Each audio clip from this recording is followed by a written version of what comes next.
all manner of aggressiveness when there are police present. Now, all of these cruisers that are in front of me here are vacated. There's no police in them. They are empty. But their dash cams are rolling, and those cars indicate that the police are in this building. Well, there they are right there.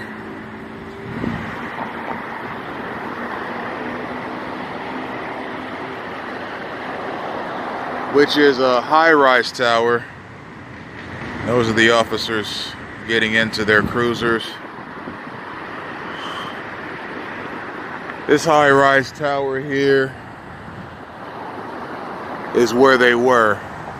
So if gang stalkers were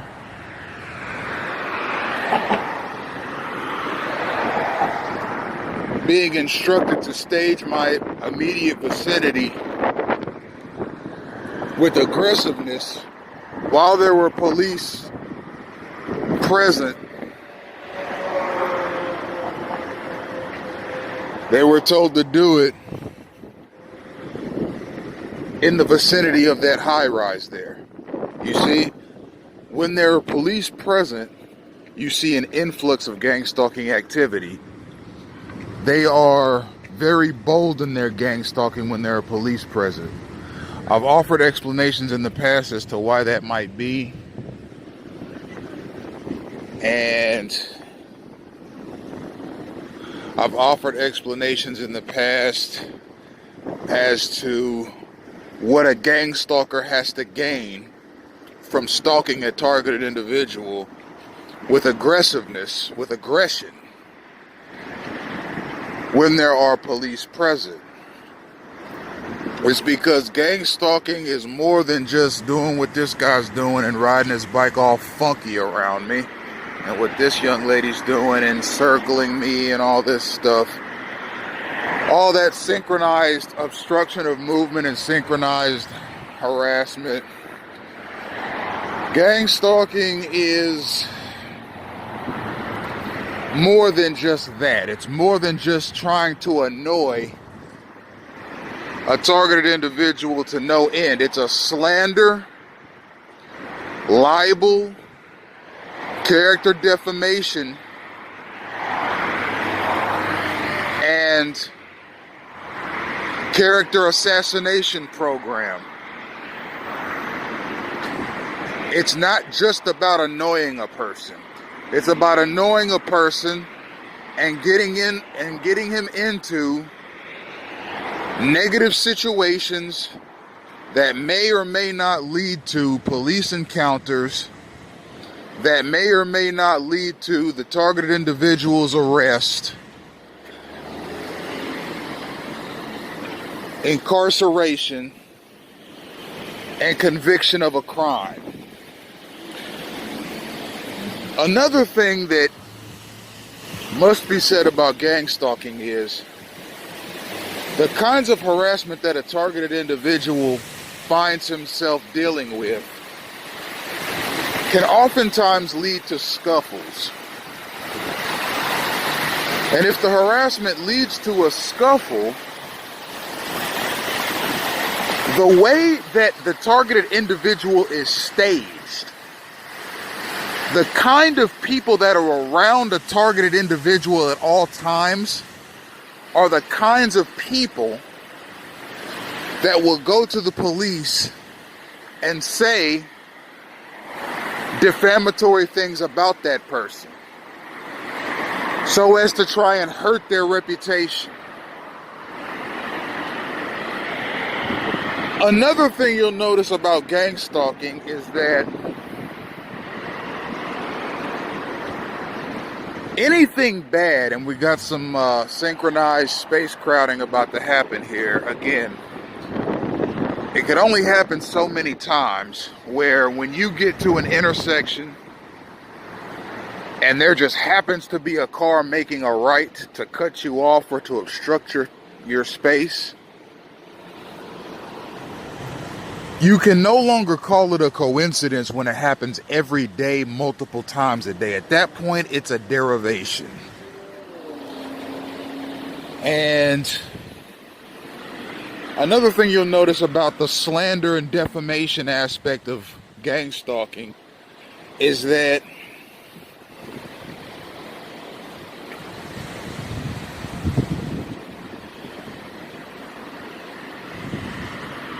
anything negative that's said about a targeted individual is not said about their personal character or disposition. It's generally something that's said about their general character or disposition in relation to how they react to gang stalking. So basically what they do is they put these ignorant, foolish gang stalkers around you all the time. And eventually they do say, gesture, or physically provoke you into some sort of an argument or altercation.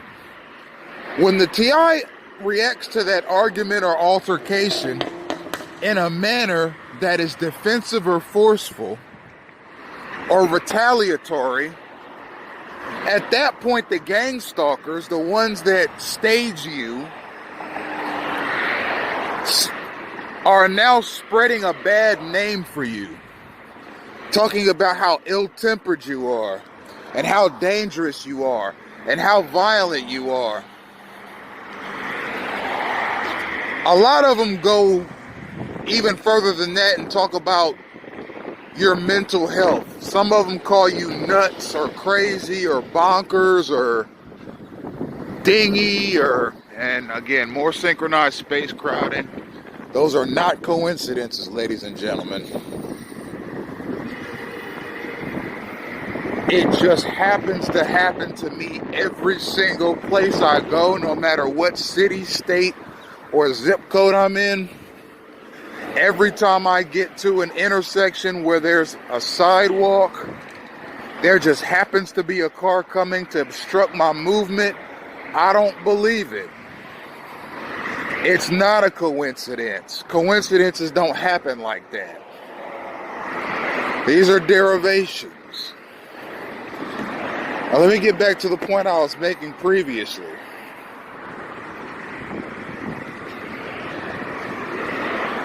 It's easy to slander someone's name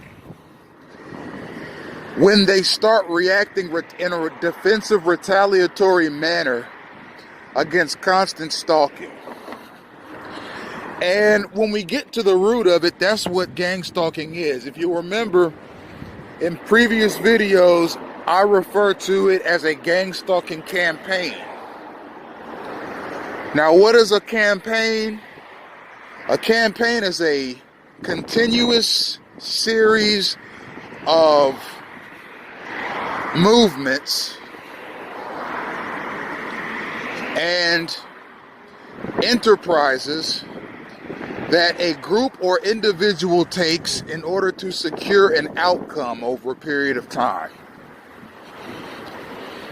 What are the movements and gestures that the gang stalkers are making around the TI supposed to result in over a period of time? What is the gang stalkers campaign designed to do? Well, let's look at what we know about campaigns. In a marketing campaign, let's say a Fortune 500 company decides to go on a marketing campaign for a new electronic product. What do? And again, I get to this little intersection here, this sidewalk, where there's an entrance, and there's just happens to be a car coming. It's not a coincidence, it's a derivation. Same thing here. You see this? As soon as I'm approaching, here it is. It's not a coincidence, it's a derivation. It's meant to obstruct my path. It's happening a little further off right now, but The last few times those cars were close enough to hit me.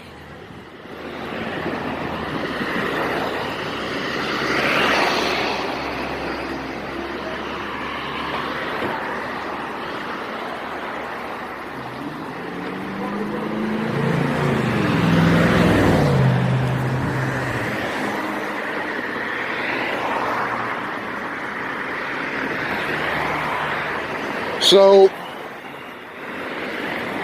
the slander and character defamation aspect of gang stalking is alive and well. The obstruction of movement is everywhere. These gang stalkers may or may not know that what they're doing is obstructive. That's not the point. The point is the people that are planting them in certain places knows what they're doing is obstructive. And the truth will come out. If this thing really is rooted in hate, that's going to come out. And right as I'm approaching, this Lyft vehicle is leaving. That synchronization, that is not a coincidence. So if this gang stalking program really is rooted in hate and violence, then that truth will come out. I'm going to show you something.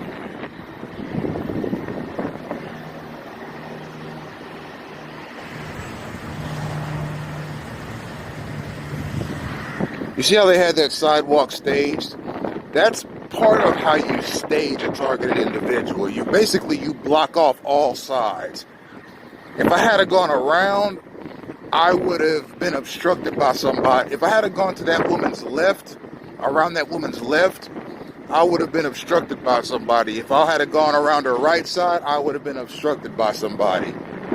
It's called staging the target.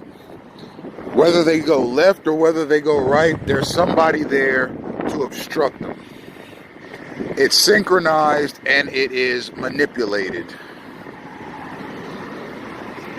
AAA is another company that I see everywhere. I've mentioned in the past Walgreens, Walmart, CVS, Publix, Budweiser, Bud Light, UPS, FedEx, AAA, area-wide protection services is another one that I see everywhere. The drivers on the road that work for these companies follow gang stalking patterns.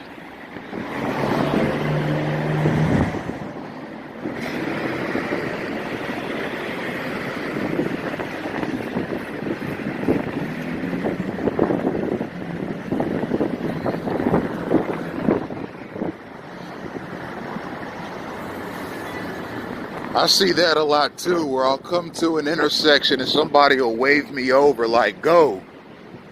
And as I cross the street, they obstruct my path with their vehicle.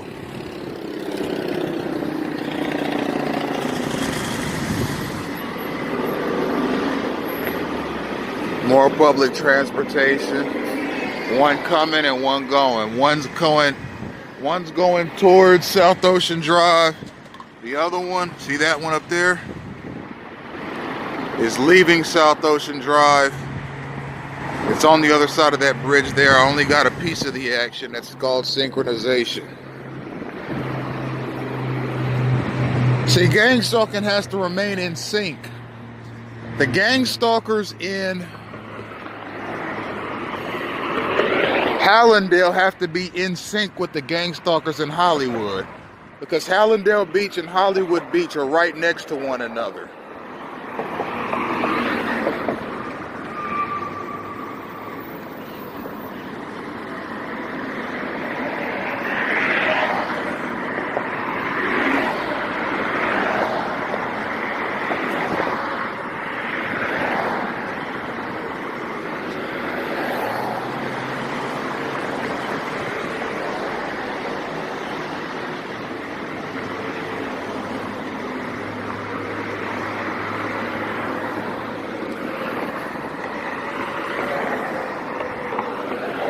Gang stalking is a sickening thing, and it's derived to annoy, harass, intimidate, disrupt, and obstruct the target. It's also meant to get the target into legal trouble. How does it do that? By constantly stalking, irritating, and annoying them in or around the presence of police. Now, how does that get a person into trouble? Well, if there's a dust-up, the police will be called, and when they arrive on the scene, they'll be more in tune with what the gang stalker is saying than what the targeted individual is saying. Furthermore,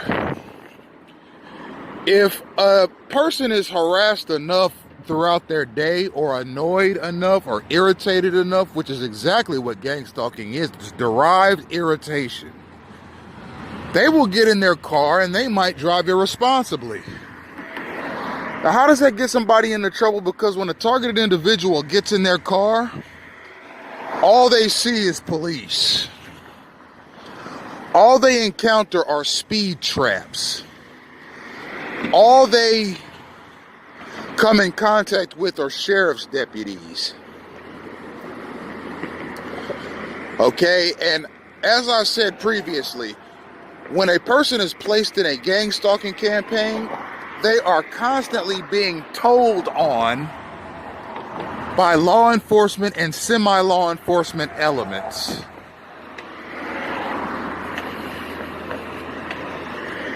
So if a targeted individual is driving up the street blowing off some steam from all the gang stalking that they encountered at school or work, there are gang stalkers that are following them in vehicles in units. All of them with their hands on their phones, calling local police departments saying, hey, there's a person in this vehicle, and the vehicle will be the targeted individuals, and they're driving erratically. I think you guys need to come and check it out. So you see, gang stalkers have units. There are the street units, there are the vehicular units, there are even units that stalk you inside of retail operations like Walmart, Walgreens, CVS, Target, the mall, restaurants. Okay, they have units, and each unit stalks you in a different way. Okay, you'll be stalked differently in a Walmart than you will in a Denny's. You'll be stalked differently in a Target than you will a Best Buy. You'll be stalked differently in a McDonald's than you will inside of your local mall. The gang stalkers have units in every single type of establishment that there is.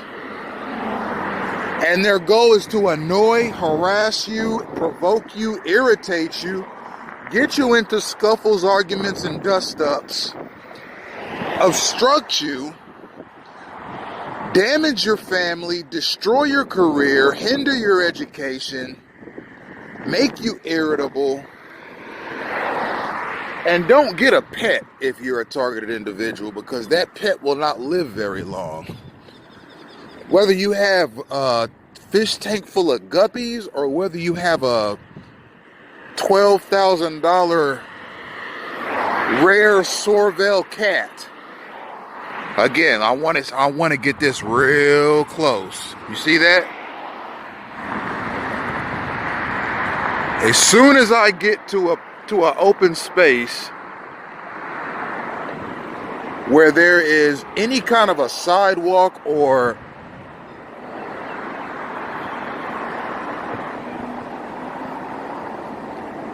turning opportunity, as soon as I get there, there just happens to be a car there to obstruct me. And it doesn't matter if they turn on their turning lights or if they don't. That is a rude, obstructive gang stalking move.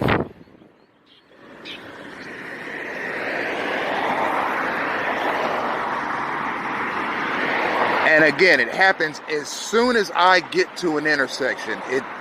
It just happens too often, and it's too orchestrated. It's just too synchronized.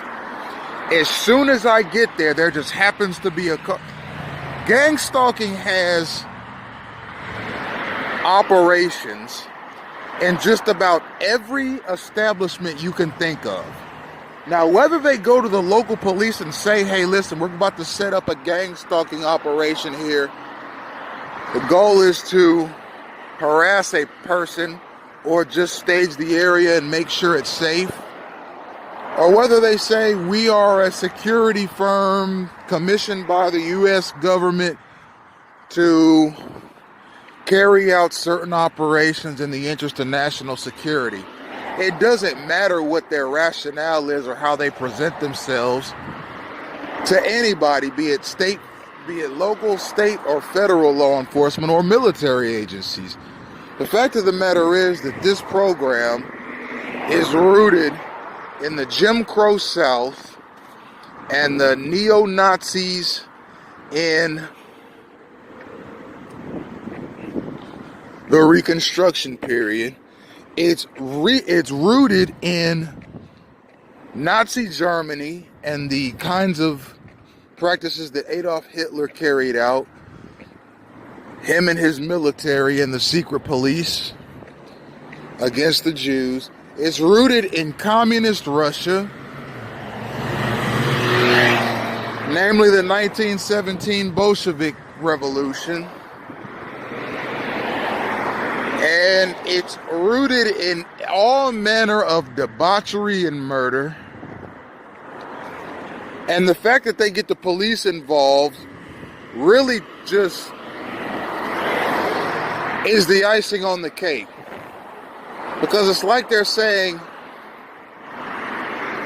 we're going to alley-oop you to the police. For people that don't know basketball terminology, an alley-oop is when one player who has the ball on offense throws the ball in the air towards the basket as another player is coming, so that the second player can jump in the air, catch the ball as it's going to the basket, and slam dunk it through the hoop for a 2-point score. What the gang stalkers are saying with the inclusion of the police in this thing is this: we are going to alley-oop you to the police so they can slam dunk you into jail and into a criminal record. We're going to stalk you and harass you in the street. We're going to stalk you and harass you in your home, using your neighbors and using mailmen and so forth. We're going to stalk and harass you at school. We're going to stalk and harass you on your job.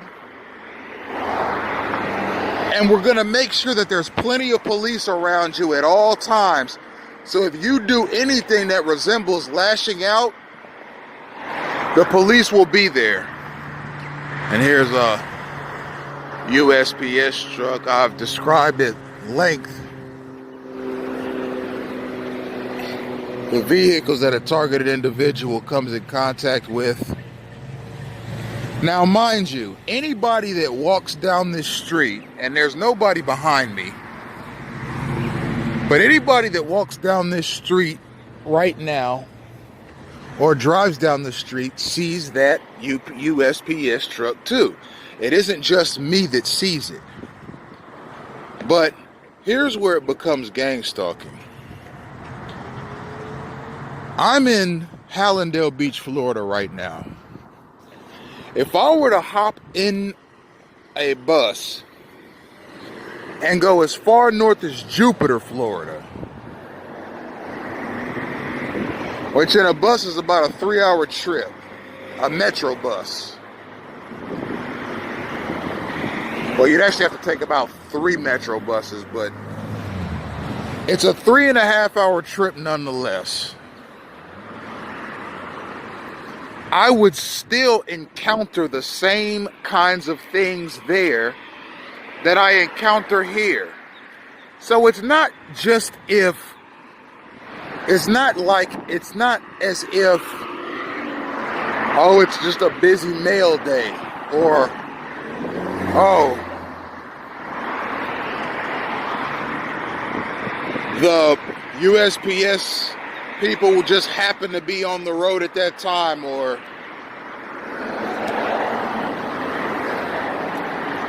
oh, you and everybody else saw it. It's not like that.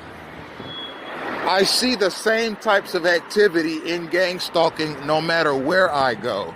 Whatever the blueprint for gang stalking is, whatever the template for gang stalking is, it tails me, stages me, surrounds me, and executes its program in front of me, and it imposes itself on me. Now, I've given reasons as to why